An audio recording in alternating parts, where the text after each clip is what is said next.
que eu fiz hoje, que eu talvez aí fica legal, que eu quero trabalhar com você? Eu baixei uma prova da Sesgran Rio, para a gente fazer juntos aqui, tá? Para a gente fazer juntos aqui. Deixa eu só... Pronto, está aqui. Então, eu peguei uma prova da Sesgran Rio, nós vamos fazer juntos essa prova. Aí eu quero trabalhar com você, questão por questão, tá? São 10 questões de língua portuguesa. Então, ó, eu peguei aqui. É Petrobras que você vai prestar? Transpetro. É a mesma Transpetro, coisa. é a mesma coisa. Administração, nível superior. Então, aqui mostra, ó, ela traz todas as informações, tá? No caderno. 10 questões de português, depois tem as questões de língua inglesa, aí depois tem as questões de conhecimentos específicos. E aí vem marcando, ó, de 1 a 10 questões, 1 ponto cada, língua inglesa de 11 a 20 questões, 1 ponto cada, as específicas vêm de 21 a 70 questões também, valendo 1 ponto, 70 pontos. Aqui vem todas as instruções de como o candidato deve preencher o caderno resposta, o cartão resposta, né, o final, o definitivo. Vem as informações aqui, tudo certinho. Isso aqui é ideal que... Isso aqui, normalmente, o fiscal... Normalmente, o fiscal lê isso com os candidatos antes da prova, tá? Alguns não, mas a grande maioria, sim. Eles fazem isso. Então, tá aí, ó. O que acontece aqui, ó? Nós temos um texto, ó, conhecimentos básicos, língua portuguesa, a moda brasileira. Antes de qualquer coisa, olhar as perguntas, tá? Como estratégia. Então, tá lá. A moda brasileira não vai direto ao texto. Olha aqui, ó, tamanho do texto. Aí eu volto aqui, o texto fecha aqui, ó. E aí, o interessante, eu sempre falo para os meus alunos, por isso que eu falo que o estudo para concurso, para vestibular, seja o que for, ele tem que ser a médio e longo prazo, para dar tempo do candidato conhecer um pouco dos autores, quem é quem, o que ele escreve. Por exemplo, aqui nós temos o nome Lígia Fagundes Telles. Lígia Fagundes Telles foi uma poetisa do modernismo brasileiro. Então, ela era escritora. Ela era uma poetisa, certo? Ela era contista. O que é contista? Escrevia contos, ela escrevia contos, certo? Então, ela escrevia crônicas também, ó, crônicas, né? Ela era cronista. Aqui o texto ele já traz uma informação na primeira pergunta, ó, crônica. Então, na primeira questão, olha o que ele traz. O fragmento da abertura da crônica. O que é fragmento? Fragmento é o trecho. Onde eu vou encontrar isso? Na abertura da crônica. Então, nesse caso, não vai haver necessidade de fazer a leitura do texto todo. Por quê? Ele me trouxe 2 norteamentos. Trouxe que tem um fragmento no início do texto, e no início do texto, ó, parágrafo 1. Então, o máximo que se eu tiver, vai ser o primeiro parágrafo, no máximo. Não mais que isso, tá? Então, eu já tenho norteamento, ele já me deu um norte aqui, ó. Então, é uma questão que já me deu norte. Esse norte vai fazer que eu não precise ler o texto todo, tá? Mas vamos ver a questão 2, ó. No texto, ó, e outro detalhe importante. Ele deu o parágrafo, ele deu aqui o fragmento que está na abertura da crônica. Então, ou seja, onde eu vou encontrar a resposta? Dentro do texto. Então, esse tipo de pergunta é de compreensão textual. O que é compreensão? Qual que é a diferença de compreensão e de interpretação? Compreensão é quando a resposta está dentro do texto. Normalmente, o nível de questão é mais fácil. Já na interpretação, a resposta ela vem de fora para dentro do texto. Ela requer conhecimento do candidato, leitura, conhecimento de mundo, tá? Então já tem um norteamento. Posso fazer ela? Já posso. Mas vamos olhar as outras, ó. Lembrando que você vai ter 3 minutos por questão. No texto, ó, já trouxe aqui um outro norteamento. No texto. Então, isso quer dizer, a resposta vai estar no texto. É mais uma questão de compreensão. Quando a gente encontra esse tipo de questão, elas são de níveis mais fáceis. É de médio para fácil, tá? As interpretações geralmente são de médias para difíceis. No texto, as palavras que marcam, aí você vai grifando sempre as palavras-chave, ó. O sentimento de insegurança vivenciado pela narradora ao conversar com seu pai. Olha só, você viu que a gente pegou a prova agora, nós não lemos o texto, não sabemos nem do que se trata o texto. Mas as questões, elas já vão dando norteamento. Então, eu já sei que o texto vai falar de sentimento, de insegurança, vivida pela narradora. Quem é a narradora? É quem narra essa história, essa crônica. E com quem que essa narradora estava conversando, mostrando esse sentimento de insegurança? O pai dela, entendeu? Então, eu já começo a ter uma leitura antecipada sem ver o texto. Aí, basta eu... Aí, nesse caso, eu vou precisar do texto todo. Aliás, texto todo não, já está marcado aqui, ó. Parágrafo 8, parágrafo 6, parágrafo 8, parágrafo 7, parágrafo 5. Confissão, ó, 7 e 8, 4 e 6, parágrafo 7 e 8, parágrafo 3 e 7, 7 e 5. Ou seja, ele está me dando norteamento. Se eu tiver tempo de ler o texto todo, nesse caso, tudo bem. Agora, olha a questão de número 3. Ele trouxe já um comando de questão bem relevante. Ó. De acordo com o texto. Este tipo de comando também é de compreensão textual. Legal, ou seja, isso quer dizer que a resposta está no texto. Mas quando diz a resposta está no texto, não quer dizer que a resposta está exatamente escrita dessa forma. Mas você vai encontrar a resposta no texto e achar a alternativa. Tá?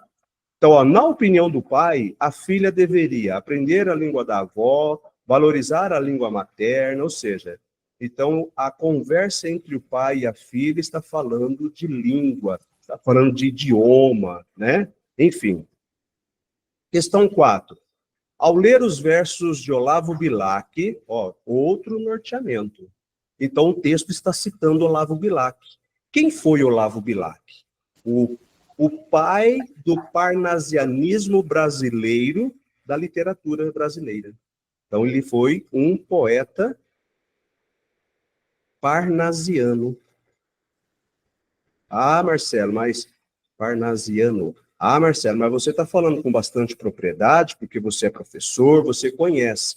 Mas isso não é algo impossível do aluno fazer uma pesquisa quando ele estuda com antecedência. Quando você vai pegar uma prova, ou seja, estudar em cima das provas do concurso que você vai prestar. Então, você está fazendo ali, você tem tempo subjetivo. O que é o tempo subjetivo? É aquele tempo que você tem de sobra para estudar para a prova. Aí você vai lá, quem é? Vai lá no Google. Olha a inteligência artificial aí para nos trazer tudo, né? Quem foi Olavo Bilac? Ele vai te dar toda a descrição de quem foi Olavo Bilac. Beleza, é uma informação que eu já tenho.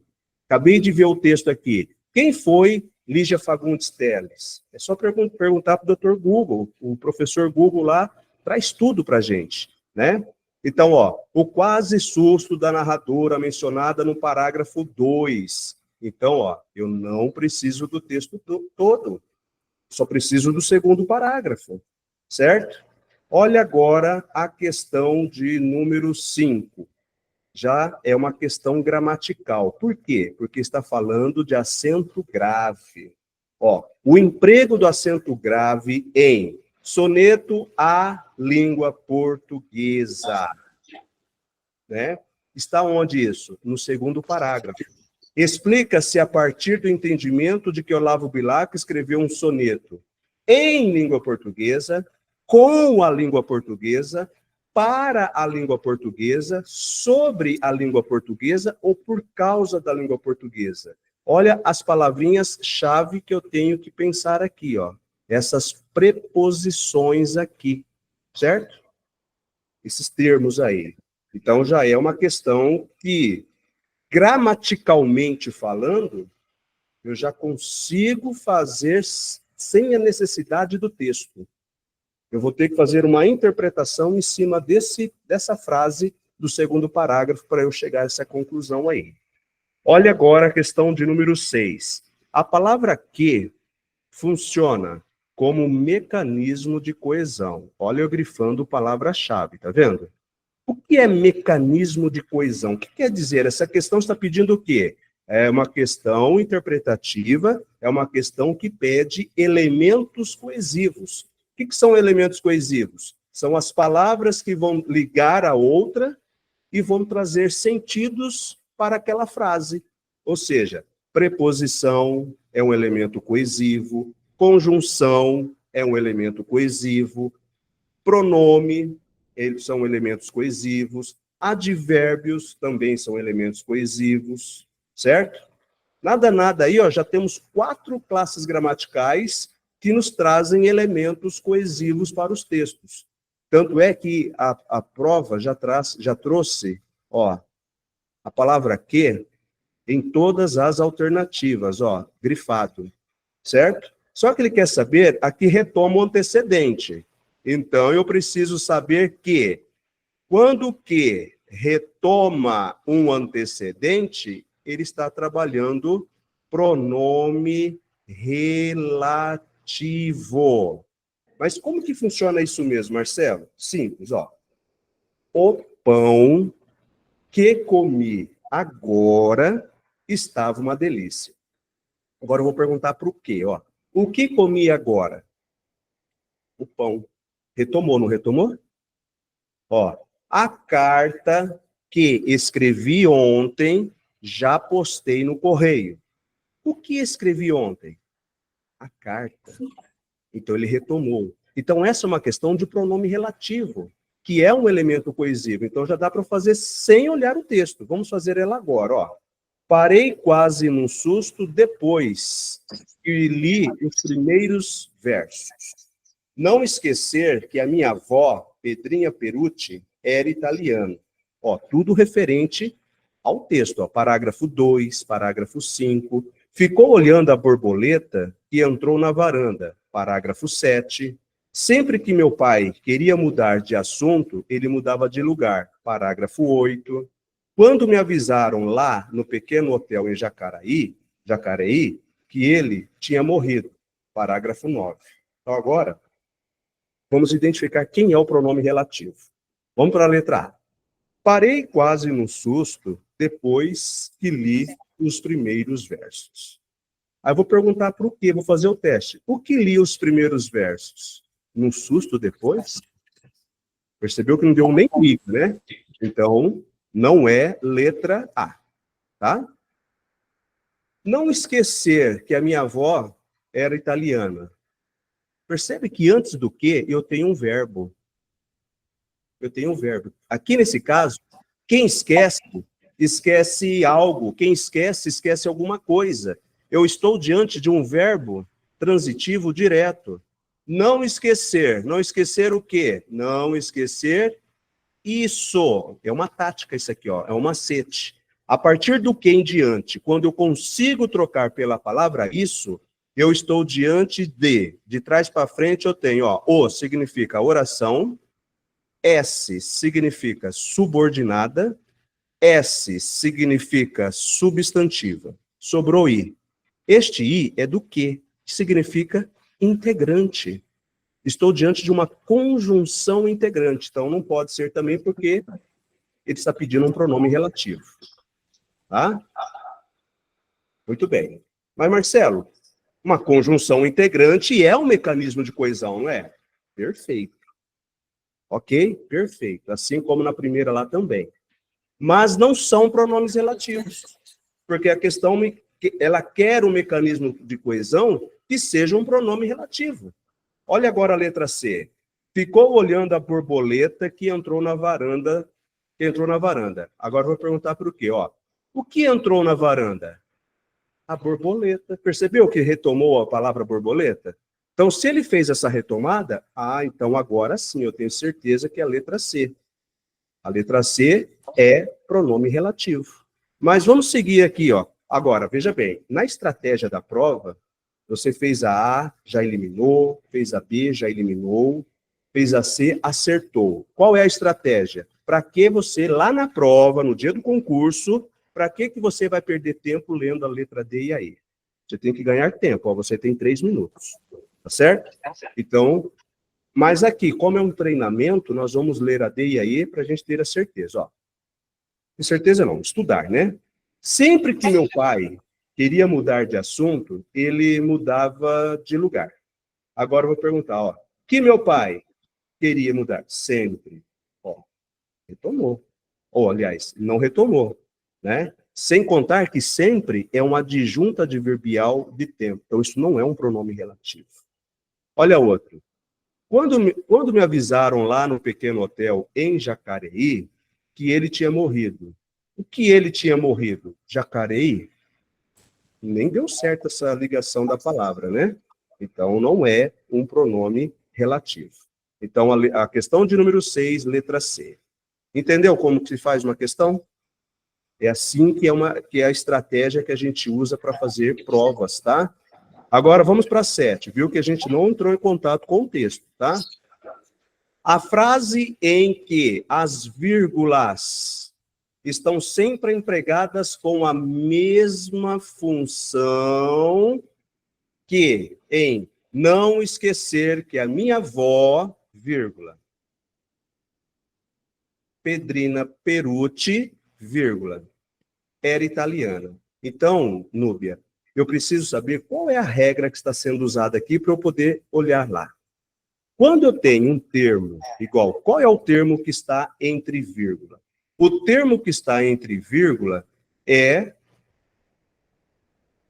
Pedrina Perucci, certo? É Pedrina Perucci. Aí vem a pergunta. Nessa frase, quem é Pedrina Perucci? Olha lá, vamos ler. Não esquecer que a minha avó, Pedrina Perucci, era italiana. Então, quem era italiana? Minha avó. Minha avó. Qual era o nome da minha avó? Pedrina Perucci. Pedrina Perucci. Então, esse Pedrina Perucci está explicando nessa frase quem é a minha avó. Então, quando eu tenho um termo que explica o termo anterior entre vírgulas, isso se chama aposto explicativo. Então, vamos lá. Vamos entender o que é isso. Imagina que eu já sei o que é um aposto explicativo. Agora eu tenho que procurar quem é o aposto explicativo nas alternativas. Mas o que é um aposto? Aposto é um termo, quando fala termo, é uma palavra, um grupo de palavras que vai explicar o termo anterior. Ele vai explicar. E ele pode estar entre vírgulas, entre travessões, ou ele pode ter 2 pontos e depois explica, tá? Ele tem esses sinais de pontuação. Então, ele está explicando. Ok, agora eu vou olhar para as alternativas. Mude de lugar, meu pai, porque a morte vai chegar. Então, eu tenho aqui meu pai, que está entre vírgula. Meu pai está explicando por que eu vou mudar de lugar? Não. Mude de lugar, meu pai, sou eu que estou falando com meu pai e estou falando com ele, ó. Mude de lugar, meu pai. Eu estou chamando meu pai. Quando eu chamo alguém, seja uma pessoa, seja um animal, seja qualquer coisa, chamei, eu fiz um apelativo, ou seja, eu fiz uma interpelação, chama-se vocativo. Vocativo é chamamento. Então, neste primeiro caso, nós temos aqui um vocativo. Um vocativo é o que mesmo? chamamento. O vocativo, Núbia, ele vai sempre estar entre vírgulas. Ele pode estar no começo da frase, pode estar no meio, pode estar no final. Por exemplo, você vai chamar teu filho, né? Como seu filho chama mesmo? Miguel? Lucas. Lucas. Então você vai chamar, ó, Lucas, vírgula. Faz um favor para a mamãe. Você chamou e pediu para ele fazer um favor. Agora, ó, faz um favor, vírgula, Lucas, vírgula, para a mamãe. Faz, vírgula, Lucas, vírgula, um favor para a mamãe. Faz um favor para a mamãe, vírgula, Lucas. Ó, você viu que eu brinquei com a palavra Lucas na frase. Eu coloquei no começo, coloquei no meio, coloquei mais no meio e joguei lá no final. Isso é o vocativo, tá? Agora, ó, a filha, preocupada e triste, questionava a própria língua materna. Então, nessa questão 7. Então, lá. Vamos lá. A filha, preocupada e triste. Está entre vírgulas. Opa. Tem aqui uma vírgula, aqui está uma vírgula. Ó. Quem é que questionava a própria língua materna? A filha. Mas como a filha estava? Como ela se encontrava? Qual era o estado dela? Preocupada e triste. Aqui eu tenho um predicativo que está deslocado sem o verbo de ligação subentendido. Então, neste caso, o meu predicativo vai ficar entre vírgulas, porque eu omiti o verbo de ligação. Isso pode acontecer. Quem gosta de trabalhar muito isso, além da Sesgran-Hill, FGV, a Sebrasp, para dificultar isso para o candidato. Então, aí, ele não está explicando que preocupado e triste é a filha. Aí é a característica da filha que questionava a própria língua materna. Ok? Então, percebe que agora, ó, eu já estou começando a formular nas ideias aqui o meu texto. Está falando da filha que estava preocupada, triste, enfim. Olha a letra C. A língua portuguesa, vírgula, embora inculta, vírgula, constrói belos textos literários. Então, eu tenho aqui entre vírgulas. Acho que é essa. Embora inculta. A palavra embora, ela é uma conjunção. O que é uma conjunção, Marcelo?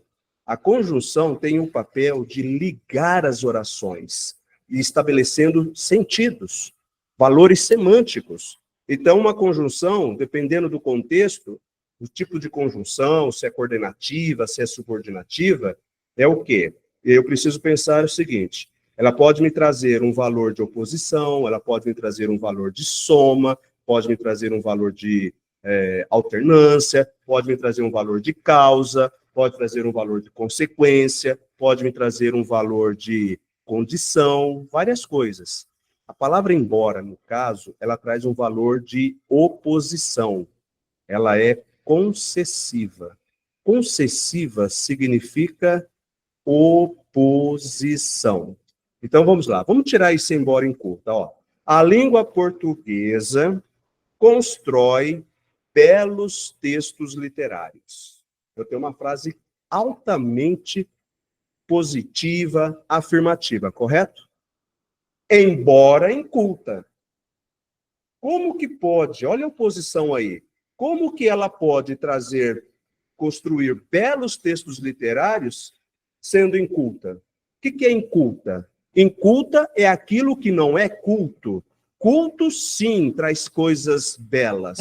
O inculto é informal. Então, isso aí é uma oração subordinada adverbial concessiva, que está intercalada entre vírgulas. Não é um aposto explicativo.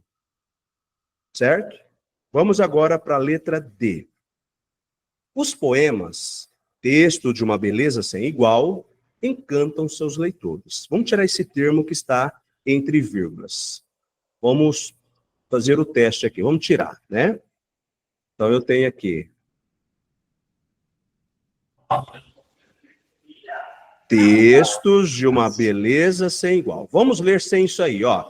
Os poemas encantam seus leitores. Marcelo, quais poemas que encantam seus leitores? Você pode explicar para mim? Sim, vou explicar, ó. textos que de uma beleza sem igual. Então, este sim está explicando os poemas. Esse sim tem um aposto explicativo. Então, é letra D de dado. Pronto, fiz isso. Lógico que com mais fluidez, com mais rapidez no dia da prova, eu não vou perder tempo agora para ler a E lá na prova.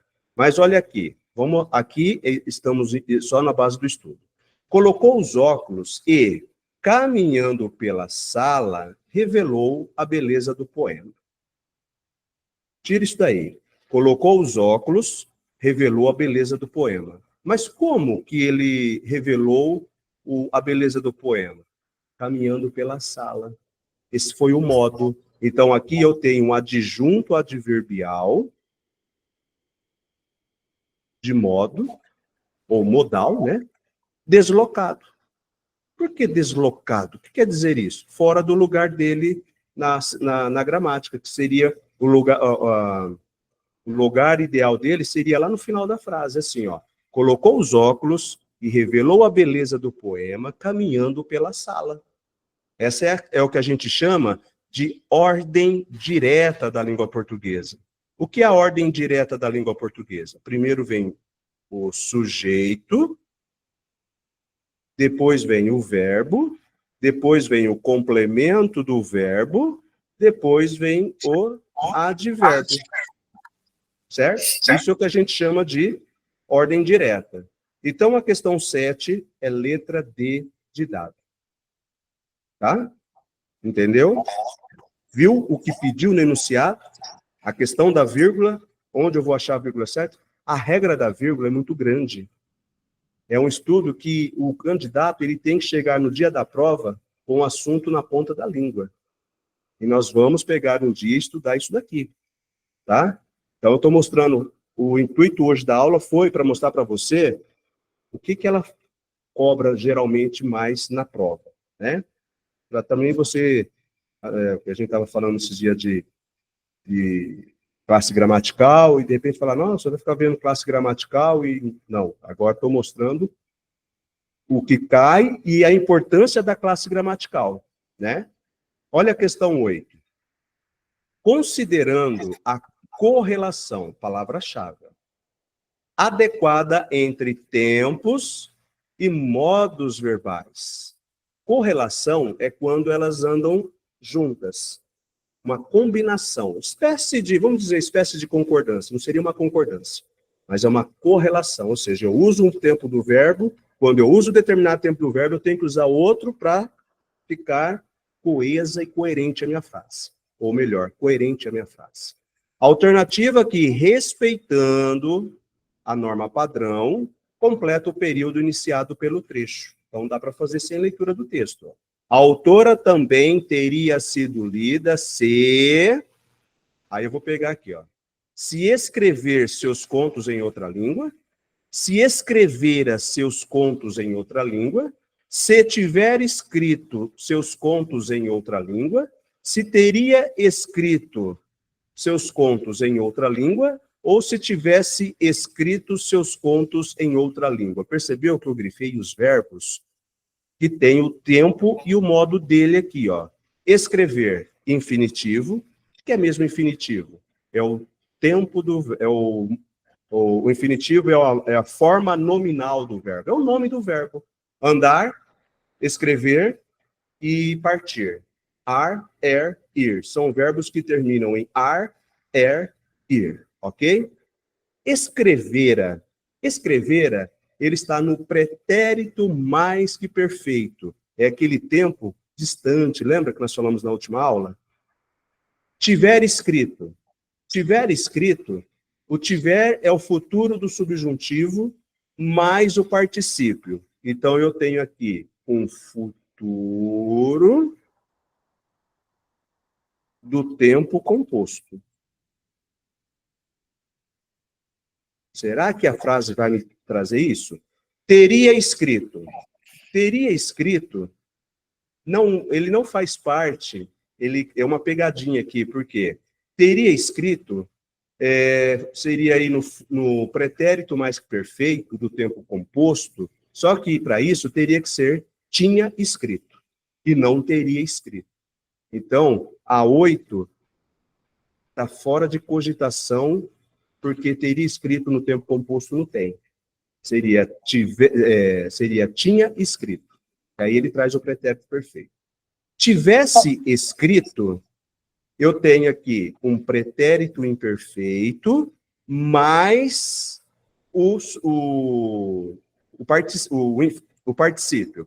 Pretérito imperfeito mais particípio, ele vai me trazer um pretérito mais que perfeito do tempo composto do modo subjuntivo.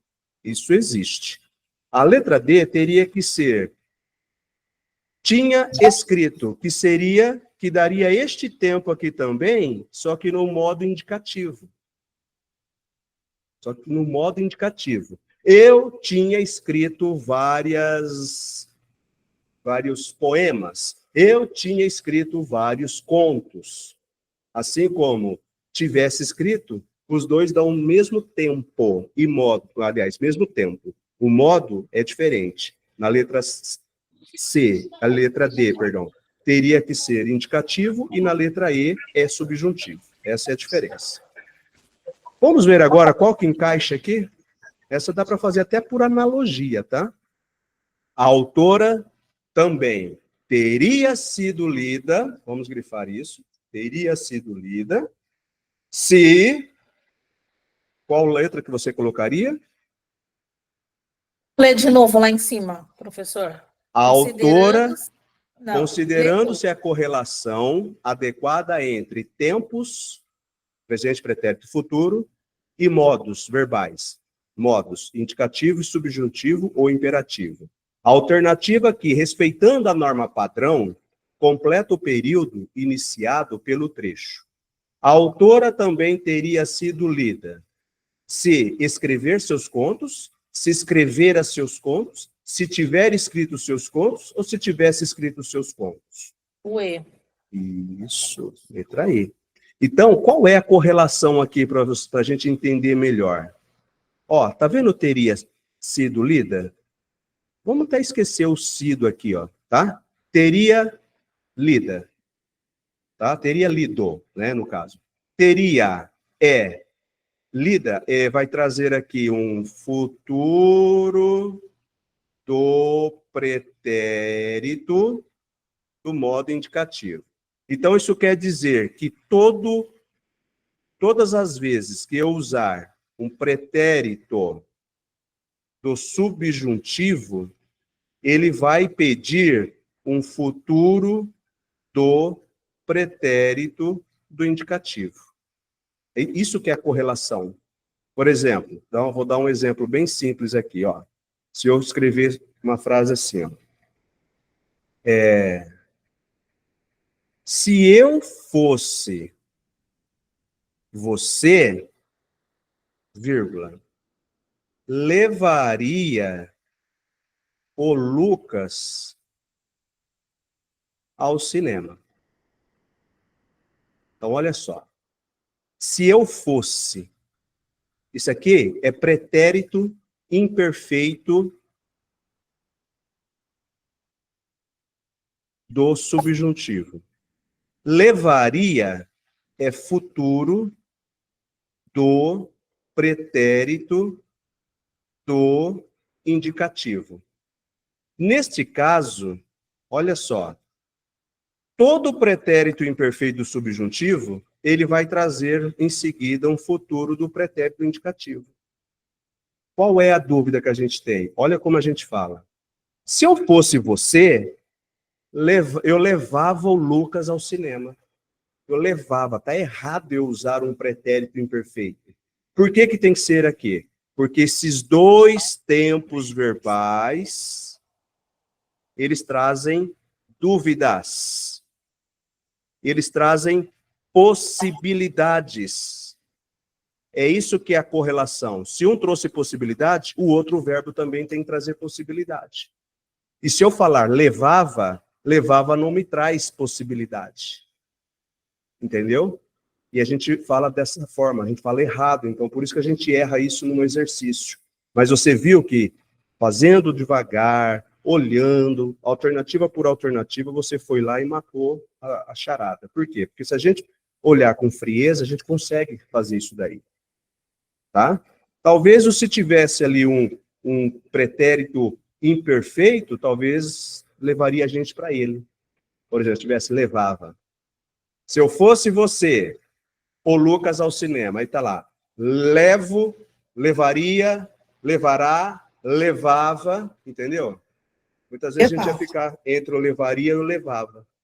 Ah, eu estou na dúvida entre os dois. Ah, acho que é levava, porque a gente fala, se eu fosse você, eu levava o Lucas ao cinema, a gente vai lá e marca aquela alternativa C. Verdade. A gente acaba sendo induzido para o erro, né?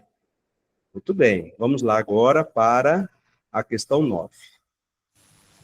No parágrafo 6, isso quer dizer que eu não preciso do texto todo, nossa língua é sepultura mesmo. Tudo que a gente fizer vai para debaixo da terra, desaparece. O segmento que está em destaque, para articular-se com o segmento anterior, ou seja, para ela articular é para ter sentido, né? Sem alteração do sentido original, nós vamos ter que empregar um conectivo. Qual conectivo? Qual conjunção dessas que nós vamos poder colocar aqui, ó, para poder ligar as duas orações?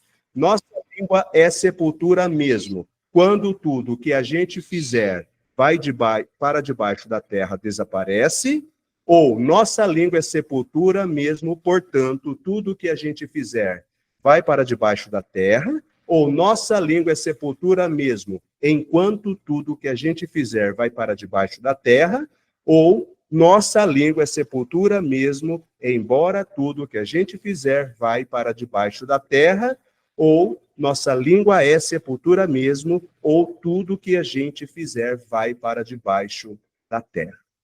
Lembrando que, se eu colocar o quando, é porque ele está me trazendo uma relação. Se eu usar o portanto, vai me trazer uma relação de conclusão. Se eu trouxer o enquanto, é outra relação de tempo. Se eu colocar o embora, é uma relação de oposição. Se eu colocar o ou, vai me trazer uma ideia de alternância. Então, esse tipo de exercício, ele está pedindo para eu estabelecer o valor semântico. O que é isso? O sentido da frase.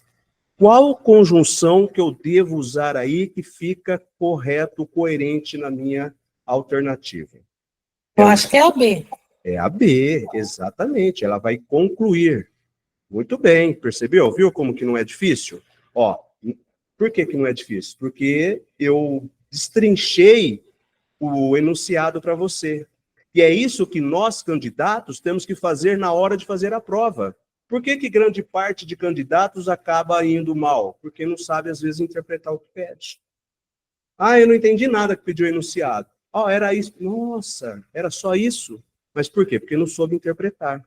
Então, ó, nossa língua é sepultura mesmo. Portanto, o que a gente fizer vai para debaixo da terra, desaparece. Ou seja, o que está em negrito está concluindo a ideia em relação à oração anterior. Certo? Muito bem, parabéns. Olha agora a questão 10, ó. Também não preciso do texto todo. Se caso eu precisar ir para o texto, eu só vou no parágrafo 7. Mas tem a frase aí que diz assim: o soneto é muito bonito. Disse-me encarando com severidade. Ou seja, a palavra que pode substituir severidade sem alteração no sentido da frase é firmeza, rispidez, discrição, desgosto ou incompreensão. Olha só agora a interpretação do que o enunciado pede. O enunciado pediu para substituir uma palavra sem alterar o sentido. Isso é o quê? Sinônimo. Entendeu? A ANCA está pedindo um exercício de sinônimo. Mas o que é um sinônimo? O sinônimo é a troca, é a substituição de um termo pelo outro sem mudar o sentido, sem alterar o sentido. Então, o que é severidade na letra A? Ou na letra A, na letra B, o que é? Firmeza, é rispidez, é descrição, desgosto ou incompreensão? Acho que é a B. Você acha que é a B? Não, vai Ou ser a a letra A. É a letra A. Ó, isso que aconteceu com você chama-se o seguinte, ó. A letra A é o gabarito, certo? A letra B é o que a gente chama de aproximação. O que é isso? É aquela alternativa que vai deixar uma porcentagem muito grande com a orelha em pé. Fala, caramba, uma severidade pode ser firmeza, pode ser uma rispidez. Ele foi severo, ele foi ríspido. Então, aí eu preciso pensar o quê? Eu preciso pensar no contexto da frase, né? Então, ele é um tipo de questão que vai fazer com que uma grande parte fique nessa dúvida entre A e letra B. Marcelo, mas o que fazer isso na hora da prova? Deixa marcado, ó, você viu que você ficou entre A e B. Deixa marcadinho assim, igual eu fiz aqui, ó, entre A e B, elimina essas aqui e vai para outra questão. Não vai perder tempo agora nela, não. Você só vai colocar A ou B se você tiver de fato certeza. Por quê? Porque você tem 3 minutos por questão. Entendeu? Pronto. Você viu que nós fizemos 1, 2,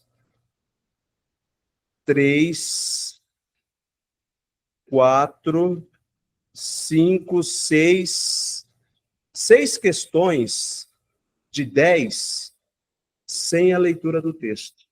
Nós fizemos 6, nós fizemos 51% da prova sem ler o texto. Agora, vamos pegar as questões que vão precisar aqui do texto. Igual eu disse, será que vai precisar do texto todo? Será que não vai? Então vamos lá. No texto 1, está pedindo o parágrafo 1. Vamos identificar o parágrafo 1. O parágrafo 1 é onde começa aqui e termina aqui, ó. Certo? Ó, isso aqui, ó. Estou me vendo debaixo de uma árvore, lendo a pequena história da literatura brasileira. Olha lá a frase. Estou me vendo debaixo de uma árvore, lendo a pequena história da literatura brasileira. Essa referência, ou melhor, esse fragmento, ele faz referência a uma previsão, a uma fantasia, a uma esperança, ou cria uma expectativa, ou reminiscências. O que é isso? Lembranças. Eu acho que é uma fantasia. A questão 1, uma fantasia, seria de aproximação.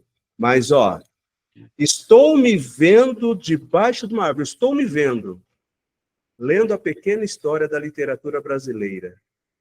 Quando eu estou me vendo debaixo de uma árvore, lendo a pequena história da literatura brasileira, na verdade, eu estou buscando memórias, porque a literatura me faz viajar.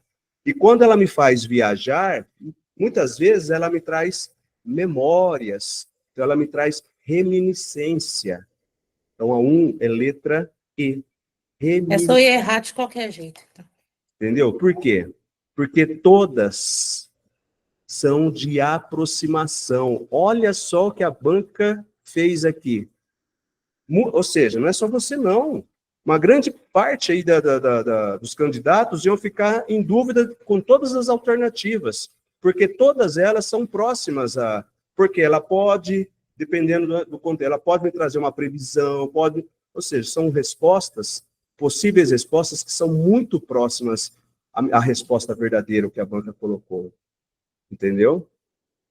Na questão 2 agora, ó. As palavras que marcam o sentimento de insegurança vivida pela narradora ao conversar com seu pai são... Bom, vamos lá. Vamos ler o texto todo. O texto não é tão grande assim. Vamos ler que é melhor, ó. Estou me vendo debaixo de uma árvore, lendo a pequena história da literatura brasileira. Olavo Bilac, eu disse em voz alta e, de repente, parei quase num susto depois que li os primeiros versos do soneto à língua portuguesa.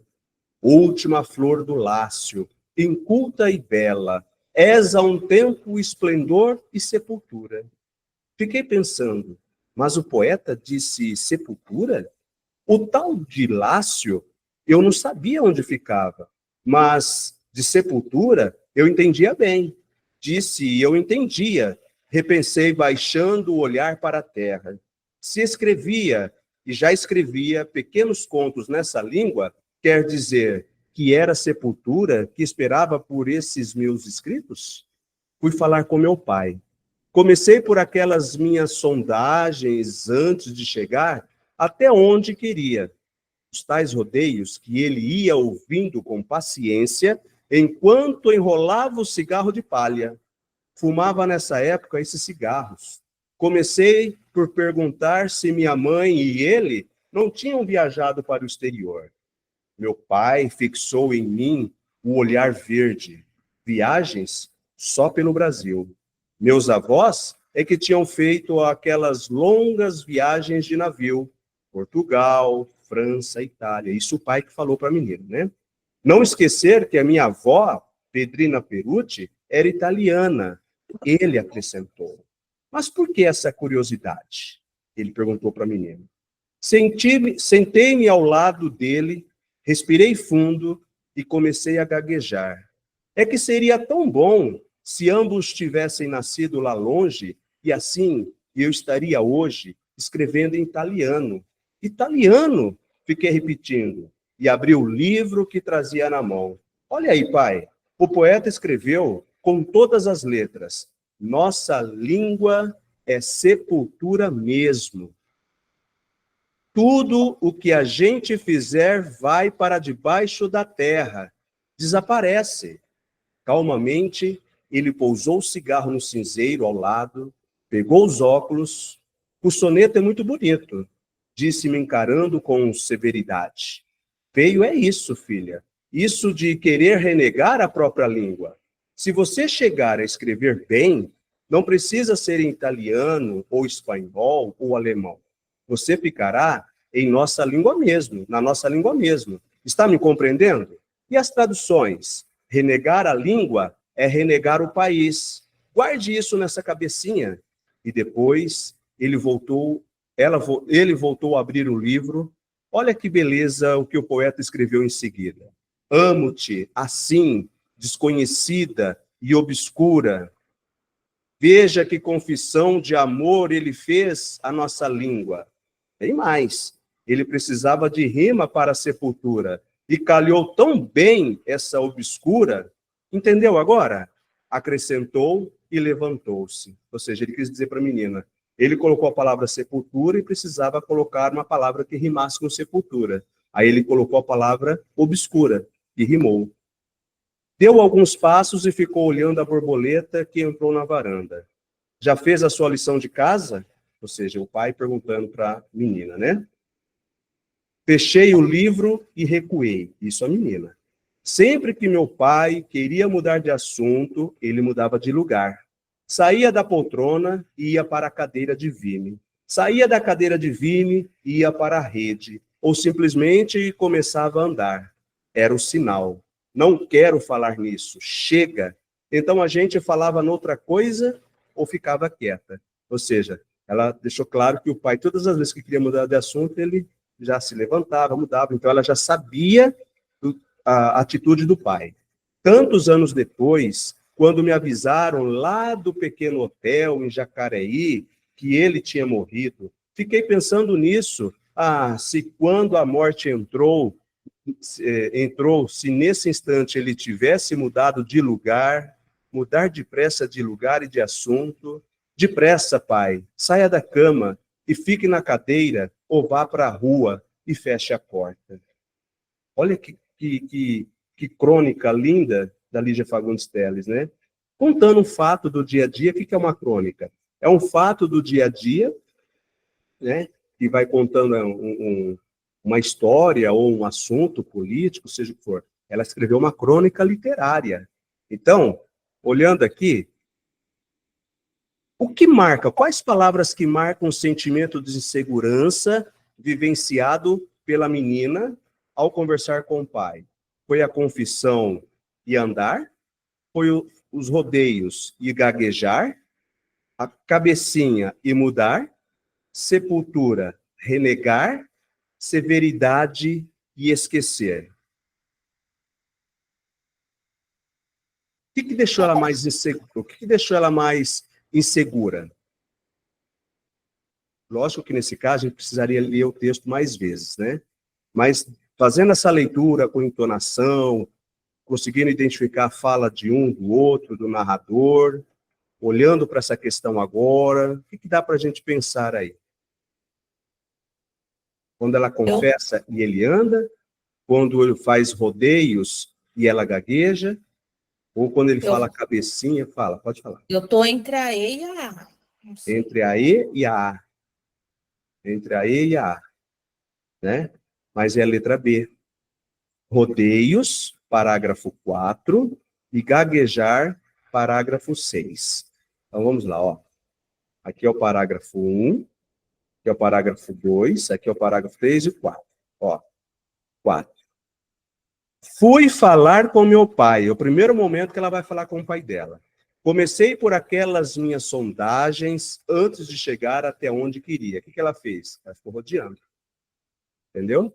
Aí lá no parágrafo 6, sentei-me ao lado dele, respirei fundo e comecei a gaguejar. Isso que deixou ela insegura. Por quê? Porque ela já sabia que o pai tinha uma certa severidade. Ela já sabia que o pai, quando queria mudar de assunto, ele se levantava, mudava de lugar. Então, ela tinha que saber como chegar até ele e conseguir tirar alguma informação dele. É isso, então, é rodeios e gaguejar. Tá? Olha agora a questão 3. De acordo com o texto, na opinião do pai, a filha deveria aprender a língua da avó, valorizar a língua materna, escrever em idiomas diversos, ler outros poemas de Olavo Bilac ou estudar a história da literatura brasileira? Não sei. Ela faz um debate com o pai, certo? Aí, ela fala, bem aqui nesse parágrafo, aqui, ó, calmamente, ele repousou o cigarro no cinzeiro ao lado, pegou os óculos. O soneto é muito bonito, disse-me encarando com severidade. E é isso, filha. Isso de querer renegar a própria língua. Por quê? Porque ela chegou falando, tipo assim, pai, você e a mãe já viajou para o exterior? Ele falou, não, só pelo Brasil. Depois ela deu a entender assim, poxa, bem que poderia ter viajado por lá, eu ter ficado por lá, eu nascido por lá. Por quê? Porque ela meio que não entendeu o que o Olavo Bilac escreveu. Então ela estava renegando a própria língua. E ele pediu para que ela não renegasse, para que ela valorizasse a língua. Porque se ela morasse na Alemanha, se ela morasse na Itália, se ela morasse na França ou na Espanha, ela teria que valorizar a língua do mesmo jeito. Então não adiantaria ela morar em outro país. Qualquer cidadão que mora no seu país tem que aceitar, valorizar a língua como ela é. Então, é letra B de bola. Entendeu? Ele deixou isso bem claro, a opinião dele foi essa, valorizar a língua materna. Tá? Agora, quando ela leu os versos de Olavo Bilac, o quase susto da narradora, logo lá no segundo parágrafo, foi motivado pela possibilidade, olha as palavras-chave, ó, possibilidade de seus escritos não serem conhecidos, a falta de conhecimento sobre a localização do Lácio, a necessidade de aprender uma língua diferente, surpresa com a postura pessimista do poeta, ou abordagem da temática da morte? O que deixou desse quase susto nela na questão 4? Aí, né? Aí, abordagem temática da morte, vamos ver se é isso mesmo? Ó, sei lá, não sei. Tá, vamos lá. No comecinho, quando ela fala, ela pensa assim, Olavo Bilac, eu disse em voz alta e de repente parei quase num susto, depois que li os primeiros versos do soneto à língua portuguesa. Qual eram os versos? Quais eram os versos? Última flor do Lácio, inculta e bela. Isso deixou ela apavorada.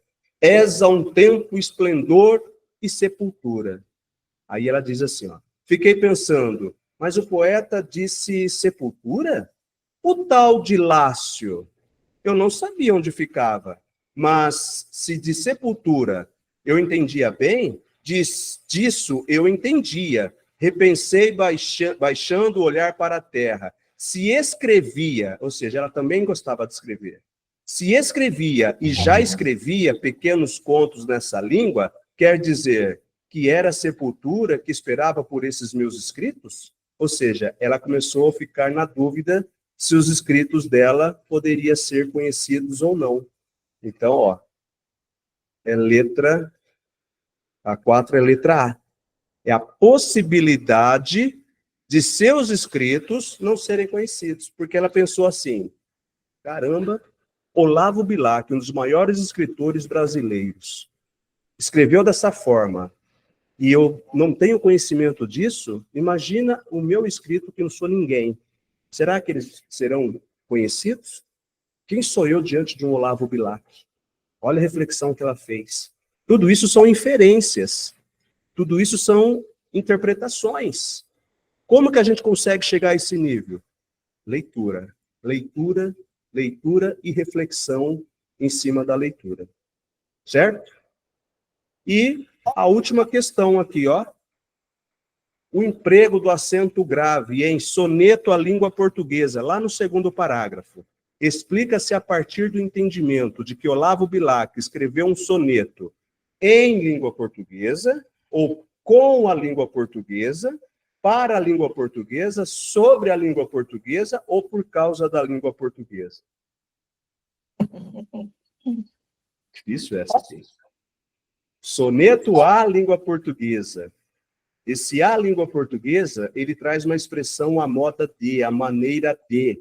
Então, ele escreveu o soneto para a língua portuguesa. Tanto é que ele fala inculta e bela. Né? Então, ele escreveu para a língua portuguesa. Por quê? Porque a língua portuguesa temos a língua culta e a inculta. Culta é a língua elevada. A inculta é a língua baixa, ou seja, o informal. Esse aqui é o formal, esse é o informal. Inculta, a língua inculta, porém, uma língua bela. Ele valorizou, então ele escreveu para a língua portuguesa, valorizando mais ainda aquilo que é inculto, porque a nossa língua portuguesa é assim. Mais de 90% da população brasileira fala de forma inculta.